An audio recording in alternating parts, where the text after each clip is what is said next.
नमस्कार दोस्तों, कैसे हैं आप सब। मैं डॉक्टर सोनवीर सिंह राजकीय पॉलिटेक्निक जानसठ मुजफ्फरनगर से चैनल में आपका स्वागत करता हूं।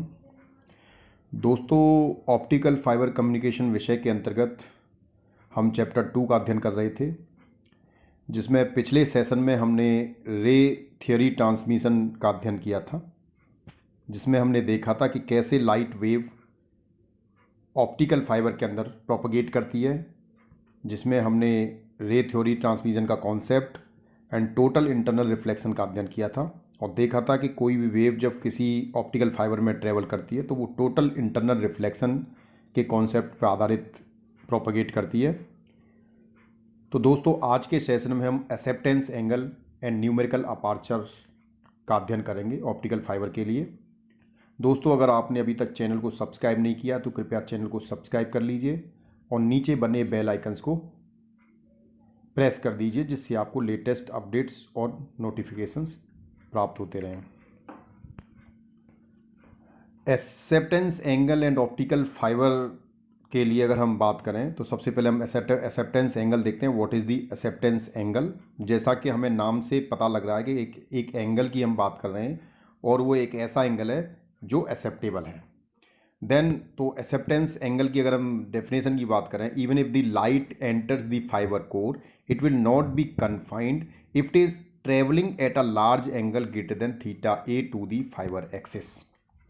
यानी कि हमने जैसे कि लास्ट सेशन में डिस्कस किया था कि कोई भी वेव जब किसी फाइबर में एंटर करती है तो ऑप्टिकल फाइबर उसको कन्फाइंड कर देती है, एक डायरेक्शन देती है, और वो होता है due to the total internal reflection.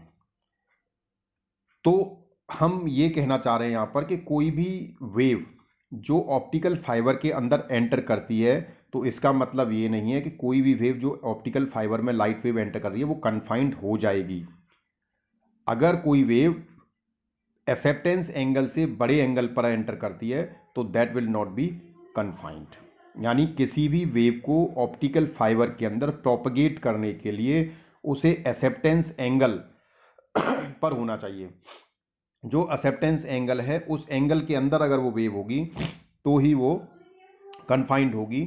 अगर वो एक्सेप्टेंस एंगल जिसे हम थीटा ए से रिप्रेजेंट करें, अगर वो थीटा ए एंगल से ज़्यादा एंगल पर अगर एंटर कर रही है तो that will not be confined. तो किसी भी वेव को ऑप्टिकल फाइबर के अंदर प्रोपगेट कराने के लिए उसे किस एंगल पर हम उसमें एंटर कराएं, ये भी एक इंपॉर्टेंट पार्ट हो जाता है।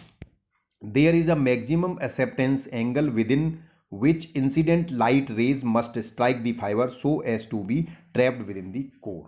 यानी कि हम ये कह रहे हैं कि जब किसी भी लाइट वेव को ऑप्टिकल फाइबर के अंदर एंटर कराने के लिए भी उसमें भी एक मैक्सिमम एक्सेप्टेंस एंगल होता है। अगर उस एंगल से बड़े एंगल पर, ज़्यादा एंगल पर अगर कोई वेव एंटर करती है तो वो उसमें कन्फाइंड नहीं होती। तो हमें रेज को, जो लाइट रे है, लाइट वेव है, उसको ऑप्टिकल फाइबर के अंदर एक्सेप्टेंस एंगल के अंदर ही उसको इंसिडेंट कराना पड़ेगा, स्ट्राइक कराना पड़ेगा, तभी वो कोर के अंदर ट्रैप हो पाएगी, यानी कोर के अंदर ट्रेवल कर पाएगी। So this is the basically acceptance angle, जिसमें आप देखें जो थीटा ए हम यहाँ पर दिखा रहे हैं, ये theta A is a acceptance angle. तो ये देखें, this is making a one shape of the cone. तो ये कोन की शेप बना रहा है। इस कोन का जो टोटल एंगल है that is twice of theta A. तो थीटा ए यानी कि अगर हम इसकी जो फाइबर, ऑप्टिकल फाइबर, उस ऑप्टिकल फाइबर की एक्सिस देखें आप, सेंटर में डॉटेड लाइन से एक एक्सिस शो की हुई है। इस एक्सिस से एंगल को अगर मेजर करें तो जो एक्सेप्टेंस एंगल है इस सेंटर से और इस जो इसकी कोन की जो आउटर साइड है इसके बीच में ही लाइट एंटर होनी चाहिए। वही लाइट इस ऑप्टिकल फाइबर में कन्फाइंड हो पाती है या ट्रेवल कर पाती है। या यूं कहें कि जो लाइट रेज एक्सेप्टेंस एंगल पर इंसिडेंट होती है, एक्सेप्टेंस एंगल से कम एंगल पर इंसिडेंट होती है, वो लाइट रे में ही टोटल इंटरनल रिफ्लेक्शन होता है और वो ही वेवगाइड के अंदर प्रोपगेट करती है। तो यहाँ पर देखें तो theta A is nothing, it's acceptance angle.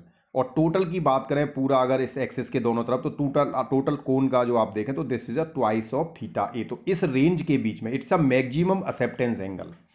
Acceptance angle is a theta A, और मैक्सिमम जो रेंज है मिनिमम से मैक्सिमम तक दोनों डायरेक्शन में जो एक्सिस के दोनों तरफ कितना एंगल जा सकता है, क्योंकि जो रेफरेंस हमारा है एंगल मेजर करने का वो है ऑप्टिकल फाइबर की एक्सिस। तो जब ऑप्टिकल फाइबर एक्सिस के एक तरफ हम थीटा ए एंगल पे जा सकते हैं तो दूसरी तरफ भी हम थीटा ए पर जा सकते हैं। तो टोटल जो हमारे पास रेंज आ गई एक्सेप्टेंस एंगल की वो that is a twice of theta A. This is the simple acceptance angle. तो आप देखें जैसे हम एक रे यहाँ पर देख रहे हैं, ए रेज, रे बी, हमारे पास दो रे हैं जो हमने इसमें इंसिडेंट कराई, एक रे इंसिडेंट कराई है ए और एक इंसिडेंट कराई है रे बी। तो रे जो बी है, बी को देखें तो ये इस एक्सिस के साथ थीटा ए से कम एंगल बना रही है, क्योंकि थीटा ए का जो एंगल है वो एक्सिस से और इस कोन की आउटर साइड के बीच का एंगल है, जबकि बीटा जो इसमें इंसिडेंट हो रही है वो इन दोनों एंगल के बीच में एंगल हो रही है। तो इसका मतलब इसका जो इसका जो एंगल है वो एक्सेप्टेंस एंगल से कम है। तो इस एंगल पर बीटा जो जब इसमें एंटर हुई तो आप देखें ये बीटा जब इसकी ऑप्टिकल फाइबर की जो कोर है और क्लैडिंग है उसकी सरफेस पर जब स्ट्राइक करती है, इंसिडेंट होती है, तो वहाँ से जब रिफ्लेक्ट होती है तो यहाँ जो एंगल इंसिडेंट एंगल बनता है, इंसिडेंट एंगल, वो फाई जो है that is the greater than the critical angle. तो उसमें एक टोटल इंटरनल रिफ्लेक्शन होता है। तो ये सारी वेव जो है इसमें से रिफ्लेक्ट वापस होके और वापस ऑप्टिकल फाइबर में रिफ्लेक्ट हो जाती है। देन ये दूसरी तरफ फिर क्लैडिंग और कोर के जो पॉइंट है, जो लेयर है, सरफेस है, उस पर स्ट्राइक करती है और यहाँ पर टोटल इंटरनल रिफ्लेक्शन होकर फिर दोबारा ये रिफ्लेक्ट हो जाती है। इस तरह से ये ट्रेवल करती है। तो ये संभव जब ही है जब जो लाइट है वो एक्सेप्टेंस एंगल पर या उससे कम एंगल पर इंसिडेंट हो। लेकिन दूसरी रेज आप देख रहे हैं रे ए जो हमने इसमें इंसिडेंट करी है, the angle which is making this ray with the axis of the optical fibre axis, this is the greater than the acceptance angle, उससे एंगल इसका ज़्यादा है और ये रे इस कोन के आउटर साइड से जाके एंटर कर रही है, आउटसाइड एक्सेप्टेंस एंगल से। तो जब ये रे इस सरफेस पर, क्लैडिंग और कोर की सरफेस पर जाके स्ट्राइक कर रही है तो इसमें टोटल इंटरनल रिफ्लेक्शन नहीं हो रहा, क्योंकि जो इंसिडेंट एंगल है वो क्रिटिकल एंगल से कम रहता है, यानी क्रिटिकल एंगल से ज़्यादा होनी चाहिए, वो नहीं हो पाता। वो मैक्सिमम टोटल इंटरनल रिफ्लेक्शन वाली जो कंडीशन है वो फुलफिल नहीं होती है। तो रे जो है वो कोर को छोड़ के क्लैडिंग में एंटर कर जाती है, वो रिफ्लेक्शन ना होके रिफ्रैक्शन हो जाता है उसमें, तो इस वजह से वो कन्फाइंड नहीं हो पाती। यहाँ पर हमने क्लैडिंग का जो मीडियम है, यहाँ पर जो N2 है दैट इज अ क्लैडिंग और N1 जो है वो कोर है।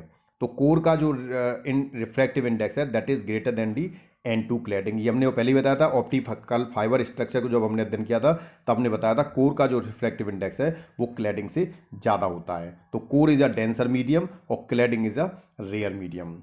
So this is all about the acceptance angle.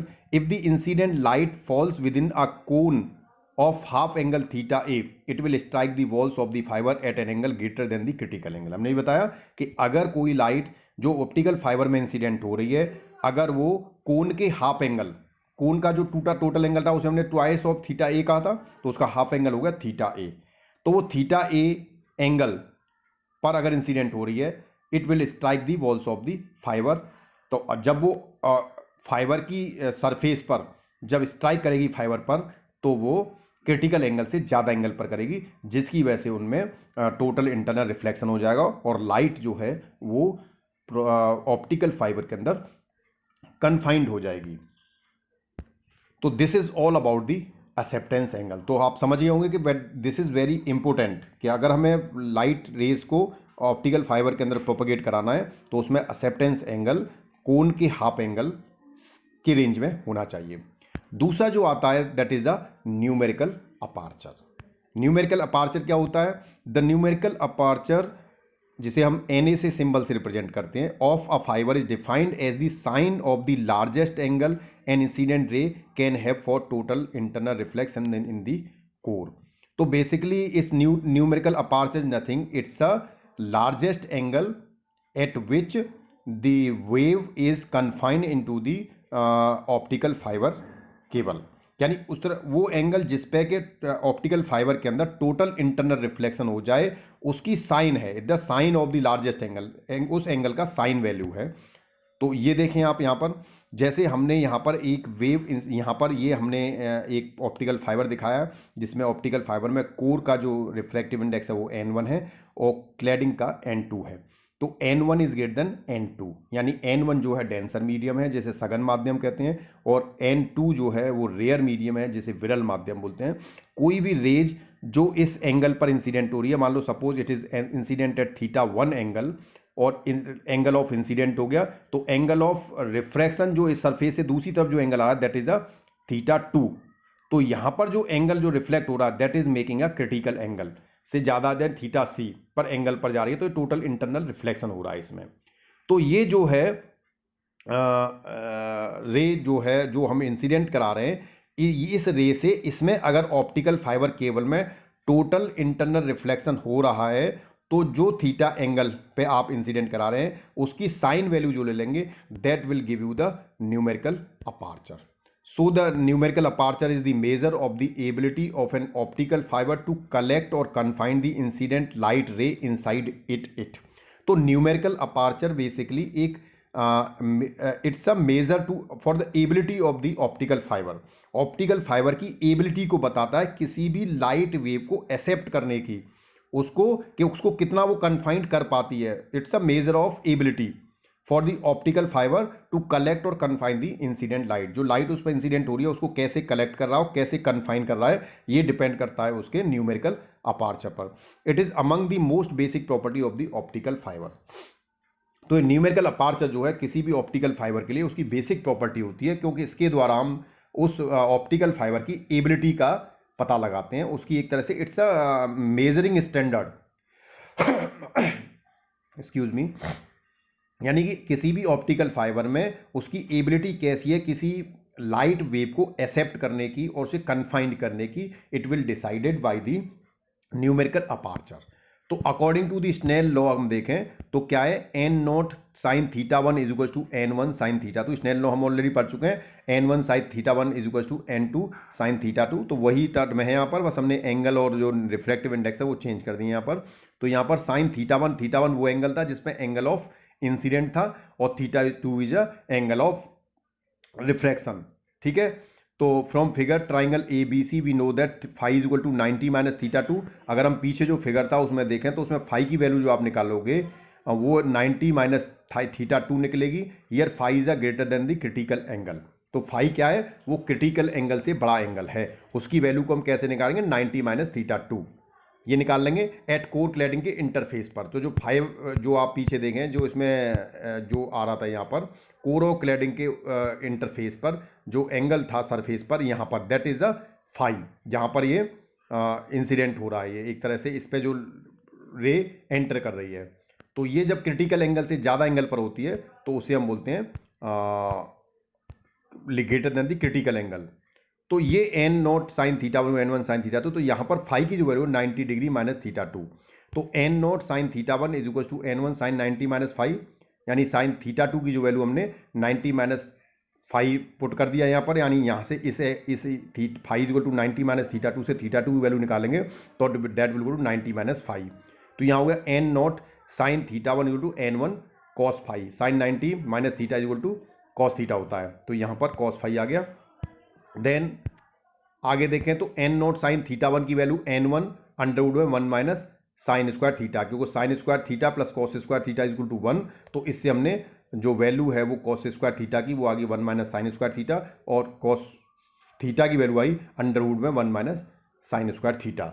तो वहाँ पर क्योंकि थीटा की जगह फाई है तो यहाँ पर जो साइन फाई की कॉस फाई की वैल्यू है 1 माइनस साइन स्क्वायर फाई हो गई अंडर रूट में। Condition for total internal reflection, अगर कंडीशन टोटल इंटरनल रिफ्लेक्शन की फुलफिल होती है तो वहाँ पर जो फाई की वैल्यू है वो फाई सी के बराबर हो जाएगी, यानी क्रिटिकल एंगल पर हो जाएगी, और θ1 जो है वो थीटा ए हो जाएगा। तो हमने ये बताया था कि जो इंसिडेंट एंगल है वो एक्सेप्टेंस एंगल के बराबर होना चाहिए, तो θ1 इक्वल टू थीटा ए हो जाएगा।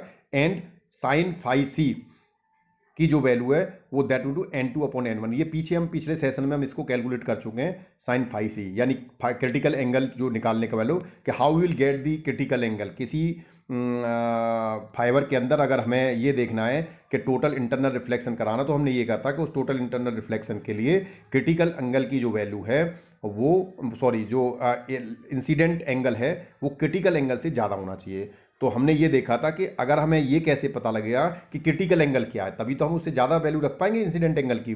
तो critical angle is depend on the ratio of the refractive index of the core and cladding. तो N2/N1 का जो रेशियो था उस पर आपका क्रिटिकल एंगल डिपेंड कर रहा था। तो साइन फाई सी की वैल्यू जो है N2/N1 हो गई।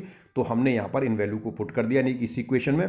तो will get N0 sine theta A is equal to N1 under 1 minus sine phi की वैल्यू हमने कर दी N2/N1 का स्क्वायर। तो एन ए जो हमारे पास हुआ है, क्योंकि हमने कहा था numerical partial nothing it's a sine value of acceptance angle. तो यहाँ पर देखें ये जो N0 साइन थीटा है it's nothing it's a acceptance angle. तो n a is equal to N0 sine theta A is equal to under root में N1 square minus N2 square आ गया। इसको सॉल्व करके देखें आप यहाँ से N1 square minus N2 square upon N1 square है। N1 स्क्वायर इसमें से बाहर आएगा तो N1 हो जाएगा, N1 से N1 कैंसिल आउट हो जाएगा। तो यहाँ पर हमारे पास जो वैल्यू बचेगी वो अंडर रूट में N1 square minus N2 square. तो किसी भी ऑप्टिकल फाइबर के लिए अगर हमें न्यूमेरिकल अपार्चर निकालना है तो हमें उस ऑप्टिकल फाइबर में जो कोर और क्लैडिंग है उसका रिफ्रैक्टिव इंडेक्स अगर हमें पता है तो उसकी हेल्प से हम न्यूमेरिकल अपार्चर निकाल सकते हैं। तो this is nothing it's N1 square minus N2 square is known as a numerical aperture.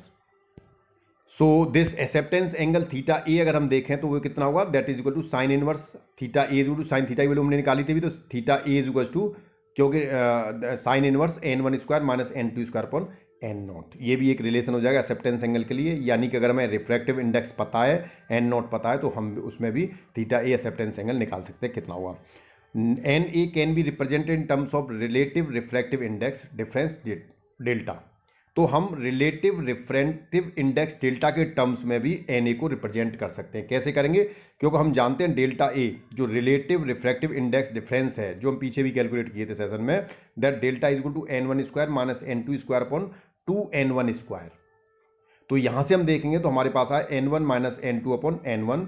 This is for delta is much much less than 1। इस केस में डेल्टा की वैल्यू है 1 से काफ़ी कम है। तो putting the value in equation 1, अगर इन value को इक्वेशन 1 में रखते हैं तो हमें क्या मिलेगा कि न्यूमेरिकल अपार्चर जो है N1 अंडर रूट में 2 डेल्टा। तो वहाँ पर 2 डेल्टा की जो डेल्टा की वैल्यू हमने कैलकुलेट की थी उसकी जगह हमने उस वैल्यू को 2 डेल्टा से रिप्लेस कर दिया। तो हमारे पास ये numerical aperture in terms of relative refractive index आ गया, जिसे हम डेल्टा बोलते हैं। इंडेक्स डिफरेंस हम अगर हम निकालें तो इंडेक्स डिफरेंस हम बोलते हैं डेल्टा एन को। तो डेल्टा एन की जो वैल्यू हम निकालेंगे that is N1 minus N2। और तीसरा जो टर्म होता है that is a fractional index difference, that is nothing it's a delta N upon N1। तो ये हमारे पास इस तरह से ये वैल्यू आ जाती है। तो इसकी हेल्प से हम न्यूमेरिकल सॉल्व कर सकते हैं, न्यूमेरिकल अपार्चर एक्सेप्टेंस एंगल्स निकाल सकते हैं। Thanks for your passion. दोस्तों, अगर आपने चैनल को भी सब्सक्राइब नहीं किया है तो कृपया चैनल को सब्सक्राइब कर लीजिए और नीचे बने बेल आइकन्स को प्रेस कर लीजिए। धन्यवाद।